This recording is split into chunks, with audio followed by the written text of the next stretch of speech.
এই প্রশ্নের উত্তরে আমরা বলবো যে আল্লাহ তাআলা আমাদের জন্য, বিশ্বাসীদের জন্য যেটা তৈয়িবাত অর্থাৎ পবিত্র খাবার রয়েছে এগুলোকে খাওয়া আমাদের জন্য হালাল করেছেন।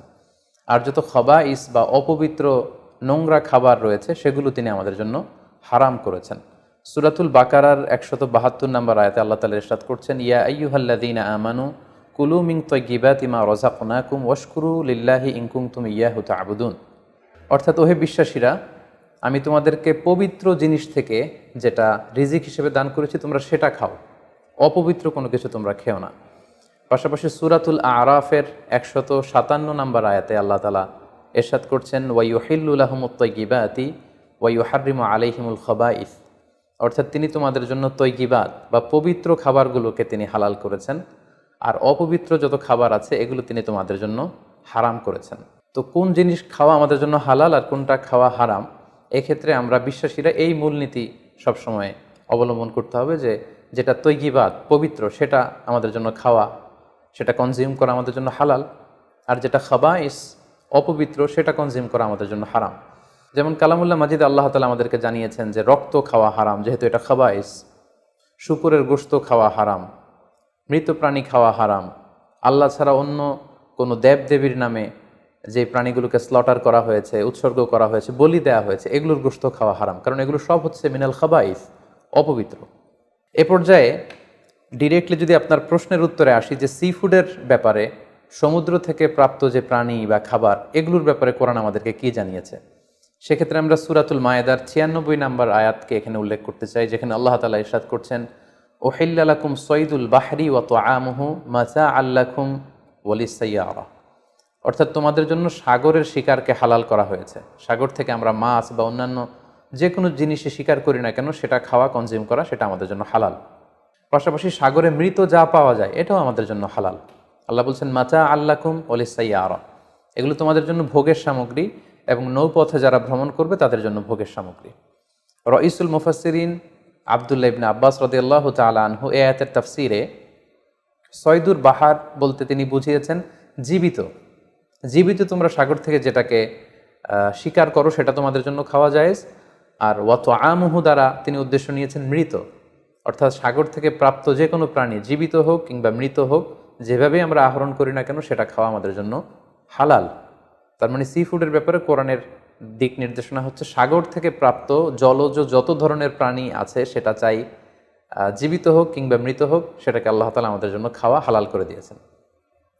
প্রিয় বোন, এবার যদি আমরা সুন্নার দিকে তাকাই তাহলে দেখব যে সুনানে নাসাইর একটি হাদিস আমরা এখানে উল্লেখ করতে পারি, যেখানে সাহাবারা আল্লাহ রাসূল সাল্লাল্লাহু আলাইহি ওয়াসাল্লামকে প্রশ্ন করেছিলেন যে ইয়া রাসূলুল্লাহ, আমরা যখন নৌ ভ্রমণে বের হই তখন আমাদের কাছে মিষ্টি পানি খুব কম থাকে, আমাদের সংগ্রহে পানি খুবই কম থাকে, আর সেটা দিয়ে যদি আমরা অজু করে ফেলি তাহলে আমরা তৃষ্ণার্ত হয়ে যাব।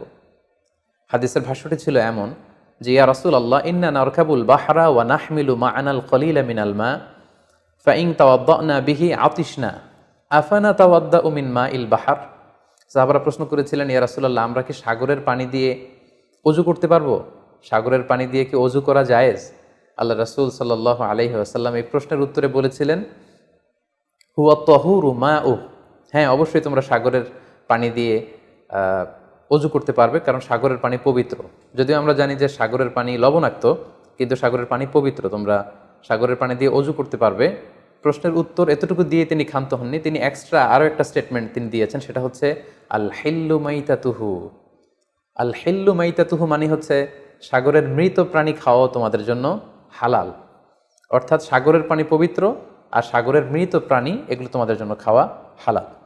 সম্মানিত সুধী, কোরআনের এই আয়াতটি এবং সুনানে নাসাইর এই হাদিসের বর্ণনা থেকে আল্লাহ রাসূল সাল্লাল্লাহু আলাইহি ওয়াসাল্লামের উত্তর থেকে আমরা বুঝতে পারলাম সাগর থেকে পাওয়া যত ধরনের সি ফুডের আইটেম হতে পারে, যত ধরনের খাবার হতে পারে, সেটা চাই জীবিত হোক কিংবা মৃত হোক, সেগুলো আল্লাহ তাআলা আমাদের জন্য কনজিউম করা, সেগুলো খাওয়া, সেগুলো আহরণ করা, সেগুলো স্বীকার করা আল্লাহ তাআলা আমাদের জন্য বৈধ করে দিয়েছেন।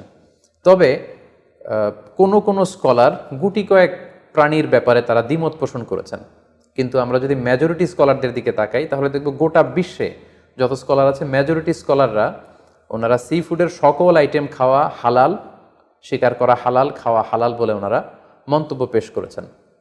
যারা এ ব্যাপারে কিছু কিছু প্রাণীর ব্যাপারে ভিন্ন মত পোষণ করেন, তাদের কয়েকটি মতামত আমি আপনাদের সামনে তুলে ধরছি। যেমন কোনো স্কলাররা বলেছেন যে সাগরের প্রাণী খাওয়া তখন জায়েজ হবে যদি সেটা সবসময় সাগরে বসবাস করে, অর্থাৎ সেটা জলজ প্রাণী হতে হবে। কিছু সময় জলে থাকে, আবার কিছু সময় স্থলে থাকে, এ জাতীয় প্রাণী খাওয়া যাবে না।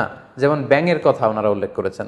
আল্লাহ রাসূল সাল্লাল্লাহু আলাইহি ওয়াসাল্লাম ব্যাঙ হত্যা করতে নিষেধ করেছেন, আর যে প্রাণী হত্যা করা নিষেধ সেটা খাওয়াও নিষেধ, সো ব্যাঙ খাওয়া যাবে না।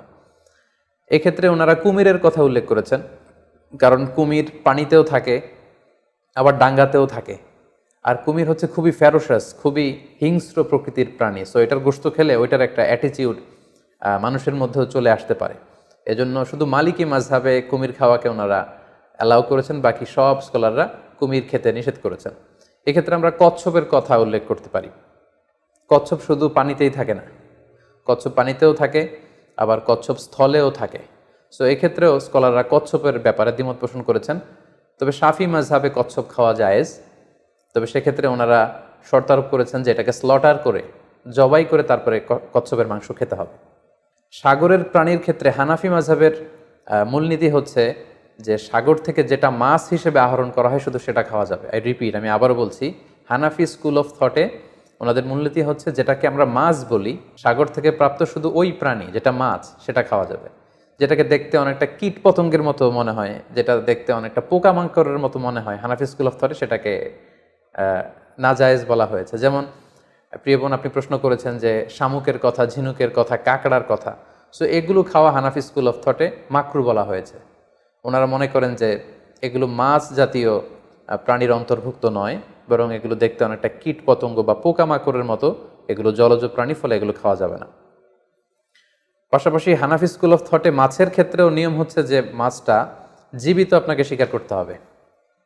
সেটা যদি মৃত হয়, পানিতে ভেসে আছে, যেটাকে তফি বলে আরবিতে, এই জাতীয় মরা মাছ খাওয়া যাবে না। এর কারণ ওনারা এক্ষেত্রে খুব এক্সট্রা কশন ওনারা ব্যবহার করেছেন। অর্থাৎ মাছ যদি মরে পানিতে ভেসে থাকে, সেক্ষেত্রে এটা কি স্বাভাবিক মৃত্যু হয়েছে মাছের, নাকি বিষাক্ত কোনো জিনিস খেয়ে মাছের মৃত্যু হয়েছে, সেটা আমরা জানি না।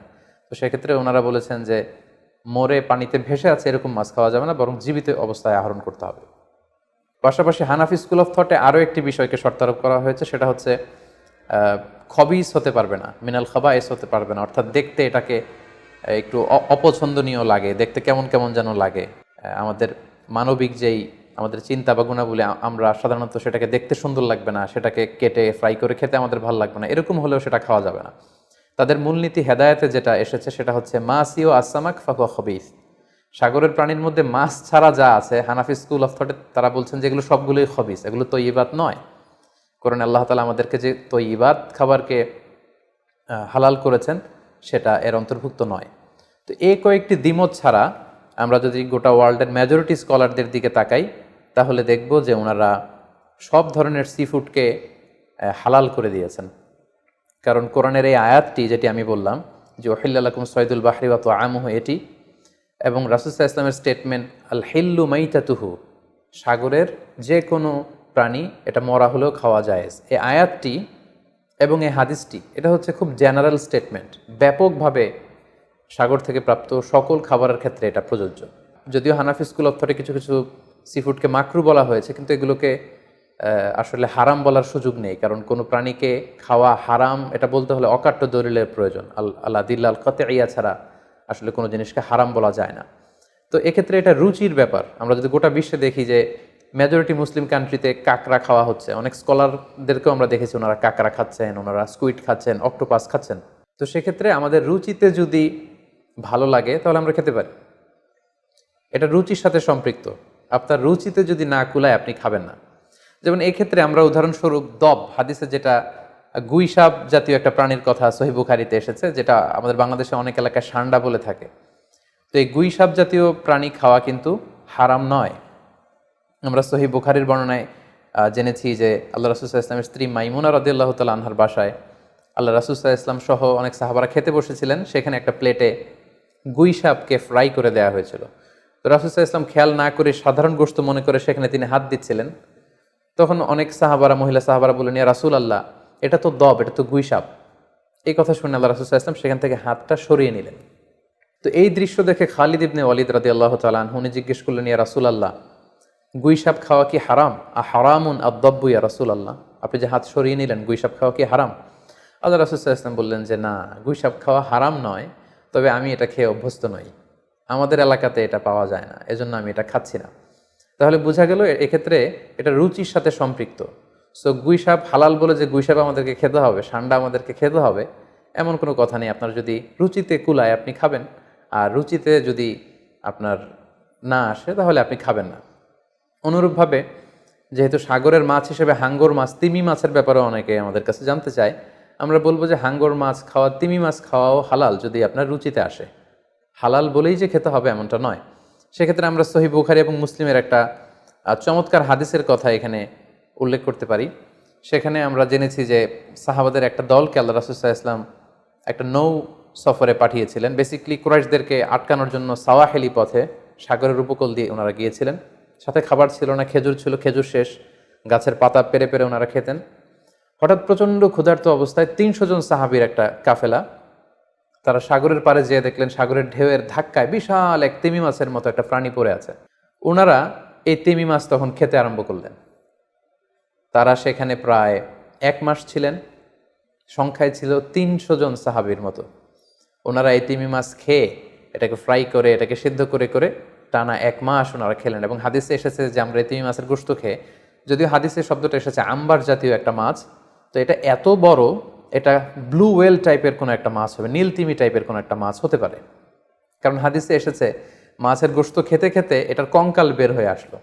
তো একজন সাহাবা এটার পাঁজরের একটা কঙ্কালকে বালুর মধ্যে গেড়ে দাঁড় করালেন, কঙ্কালের একটা হাড্ডি। এই হাড্ডিটা এত বড় ছিল যে সাহাবারা ওই হাড্ডির নিচে দিয়ে ওট সহ, ওটার হাওদাত সহ যেতে পারছিলেন এবং ব্যাক করতে পারছিলেন। তাহলে সেই তিমি মাছের কঙ্কালের স্কেলিটনের পাঁজরের হাড্ডিটা কত বড় ছিল, সেখান থেকে আমরা বুঝতে পারি এটা তিমি টাইপের কোনো একটা মাছ হবে।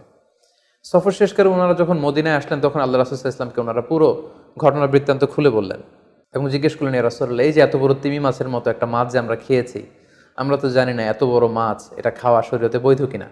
আল্লাহর হাবিব সাল্লাল্লাহু আলাইহি ওয়াসাল্লাম বললেন, এটা বৈধ, তিমি জাতীয় মাছ এগুলো খাওয়া বৈধ, এটা আল্লাহ তাআলা তোমাদের জন্য রিজিক হিসেবে রেখেছিলেন। সহিহ মুসলিমে যেই বর্ণনাটা এসেছে, তিনি বললেন যে হুয়া রিজকুন আখরাজাহুল্লাহু লাকুম, এটা আল্লাহর পক্ষ থেকে তোমাদের জন্য নির্ধারিত একটা রিস্ক। এবং আল্লাহ রাসূল সাল্লাল্লাহু আলাইহি ওয়াসাল্লাম বললেন, ফাহাল মাআকুম মিন লাহমি, ওই মাছের গোশত তোমরা যে প্রিজার্ভ করেছিলে ওইখান থেকে কি তোমাদের কাছে কিছু আছে? সাহাবারা বললেন, জি, আমাদের কাছে সেই মাছের কিছু অংশ এখনো আছে। আল্লাহ রাসূল সাল্লাল্লাহু আলাইহি ওয়াসাল্লাম বললেন, তাহলে আমাকে কিছু দাও, ফাতুতঈমুন, আমাকে কিছু খাওয়াও। ক্বালা ফাআরসালনা ইলা রাসূলিল্লাহি সাল্লাল্লাহু আলাইহি ওয়াসাল্লাম মিনহু ফাআকালাহু, তারা তাদের বাড়ি থেকে সেই মাংসের কিছু অংশ এনে রাসূল সাল্লাল্লাহু আলাইহি ওয়াসাল্লামকে দিলেন, পাঠালেন, এবং সেই তিমি মাছের গোশত থেকে আল্লাহ রাসূল সাল্লাল্লাহু আলাইহি ওয়াসাল্লাম নিজে ভক্ষণ করলেন। সম্মানিত, শুধু এই লম্বা হাদিসটি থেকে আমরা জানতে পারলাম যে সাগরের এই হাঙ্গর মাছ, তিমি মাছ, যেগুলো অনেক বড় বড় মাছ, এগুলোও খাওয়া বৈধ, যেহেতু সাগরের সব প্রাণী খাওয়া আল্লাহ তাআলা আমাদের জন্য জায়েজ করেছেন। তাহলে আমরা এই সিদ্ধান্তে উপনীত হতে পারি যে সামুদ্রিক সব ধরনের প্রাণী খাওয়া বা সিফুড খাওয়া জায়েজ, যদি এটা স্বাস্থ্যের জন্য ক্ষতিকর নয় বা এর মধ্যে বিষাক্ত কোনো জিনিস নেই, এটা যদি প্রমাণিত হয়, অর্থাৎ বিষাক্ত নয় এবং ক্ষতিকর বলে প্রমাণিত নয়, এটা যদি আমরা নিশ্চিত হতে পারি, তাহলে আপনার রুচিতে কুলালে আপনি যে কোনো ধরনের সিফুড খেতে পারেন। তবে যেগুলো ক্ষতিকর, যেমন আমরা জেলিফিশের কথা জানি, স্টোন ফিশ, আমাদের বাংলাদেশে পিরানহা নামে এক মাছের কথা আমরা শুনেছি, যেটা খেলে মানুষের মৃত্যুর সম্ভাবনা আছে, এগুলো বিক্রি করা, এগুলো খাওয়া, কনজিউম করা, এগুলো সবগুলো হারাম। কারণ ক্ষতিকর কোনো জিনিস কোনো মুসলমান কনজিউম করতে পারে না। কারণ আল্লাহ তাআলা সূরাতুল বাকারার 195 নম্বর আয়াতে আমাদেরকে বলেছেন, ওয়ালা তুলকু বিআইদিকুম ইলা তাহলুকা, তোমরা নিজেরা নিজ হাতে নিজেদেরকে ধ্বংসের দিকে ঠেলে দিও না, যেটা তোমার ক্ষতি হতে পারে সে কাজ তুমি করতে পারো না। পাশাপাশি সূরাতুন নিসার 29 নম্বর আয়াতে আল্লাহ তাআলা বলছেন, ওয়ালা তাকতুলু আনফুসাকুম ইন্নাল্লাহা কানা বিকুম রহিমা, তোমরা নিজেরা নিজেদেরকে হত্যা করো না, কারণ আল্লাহ তাআলা তোমাদের উপর খুবই বেশি দয়া পরবশ, তিনি মেহেরবান। তাহলে এই আয়াতগুলোর আলোকে আমরা বুঝতে পারলাম যে বিষাক্ত এবং ক্ষতিকর বলে প্রমাণিত নয় এরকম যে কোনো ধরনের সি ফুড যদি আপনার রুচিতে আসে আপনি খেতে পারবেন। ফলে শামুক, ঝিনুক, অক্টোপাস, স্কুইড, কাঁকড়া, যদিও হানাফি স্কুল অফ থটে এগুলোকে মাকরু বলা হয়েছে, কিন্তু এই ধরনের সি ফুডকে আসলে হারাম বলার কোনো সুযোগ নেই, এগুলো হালাল ইনশাআল্লাহ। আপনি চাইলে এগুলো কনজিউম করতে পারবেন, এগুলো খেতে পারবেন ইনশাআল্লাহ। আল্লাহ তাআলা আমাদের সবাইকে ইসলামকে সঠিকভাবে বুঝার, জানার এবং মানার তৌফিক দান করুক। আসসালামু আলাইকুম ওয়া রাহমাতুল্লাহি ওয়া বারাকাতুহু।